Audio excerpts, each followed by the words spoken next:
അപ്പൊ നമ്മൾ ഇന്നുള്ളത് കാസർഗോഡ് ടൗണിലുള്ള നായ്മാറ മൂരയിലുള്ള അബ്ദുഖാന്റെ ഒരു തട്ടുകടയിലാണ് കേട്ടോ. അപ്പൊ കാസർഗോഡ് വന്നിട്ടുണ്ടെങ്കിൽ കാസർഗോഡുകാരുടെ സ്പെഷ്യലായ നെയ്ച്ചോറും ബീഫിന്റെ പള്ളിക്കറി. ചിക്കൻ മാറി നിൽക്കും, നോക്ക് എത്ര സോഫ്റ്റ് ആണ് കണ്ടോ. നെയ്ച്ചോറ് മാത്രം ഒരല്പം ഞാൻ തിന്നു നോക്കട്ടെ കേട്ടോ. നമ്മുടെ പാലക്കാടും തൃശ്ശൂരും മലപ്പുറം ഒന്നും കിട്ടുന്ന പോലെയല്ല, ഡിഫറെന്റ് ആണ്. അത് കടയിലേക്ക് കയറിയപ്പോ തന്നെ എന്റെ സ്മെല്ല് അടിപൊളിയായിട്ട് നെയ്ച്ചോറിന്റെ വരുന്നുണ്ടായിരുന്നു. സിമ്പിൾ ആണ് ബട്ട് ദ ബെസ്റ്റ്. അടിപൊളി, നല്ല എരിവ്, നല്ല അടിപൊളി നാടൻ മസാല. വായിൽ വെച്ചാ അലിഞ്ഞു പോണ്ടേ. ഇനി നെയ്ച്ചോറിൽ ഇതാ നന്നായിട്ട് മസാലയോടുകൂടി ബീഫ് ഇട്ടങ്ങ് കുഴച്ചു, ചെറിയൊരു ഉരുള എടുത്തു. അടിപൊളിയാണ്.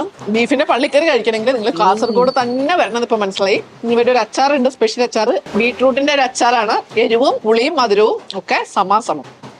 മലപ്പുറം കോഴിക്കോടുകാരുടെ ഡേറ്റ്സ് അച്ചാറല്ലേ, അതുപോലെ ഒരു സംഭവമാണ്. ഇനി നോക്കണ്ട, ഇവിടെ ചിക്കൻ സ്പെഷ്യൽ മസാല ഇട്ട ഫ്രൈ ആണ് കേട്ടോ. പേട സാധനം കുറച്ച് ചൂട് കുറവുണ്ട്. നമ്മുടെ ബീഫ് കറിക്കും നെയ്ച്ചോറിന് നല്ല ചൂടുണ്ട്. ചിക്കൻ ഫ്രൈക്ക് ഒരു അല്പം ചൂട് കുറവുണ്ട്. എന്നാലും അതിന്റെ മസാല തനി നാടൻ മസാല കേട്ടോ. നമ്മുടെ ചിക്കൻ ഫ്രൈ നല്ല രുചിയുണ്ടെങ്കിലും എന്നെ മോഹിപ്പിച്ചത് ഈ പള്ളിക്കറി, ബീഫിന്റെ പള്ളിക്കറി നെയ്ച്ചോറും തന്നെയാണ്. നല്ല എരിവുള്ള രുചിയുള്ള ബീഫ് പള്ളിക്കറിക്കും നെയ്ച്ചോറിനും മുഹബത്ത് കൂട്ടാൻ വേണ്ടി മൊഞ്ചുള്ള സുലൈമാനി. ഇപ്പൊ ടൗണിൽ തന്നെയാണ്, പെരുമ്പള കടവ് റോഡിലാണ്.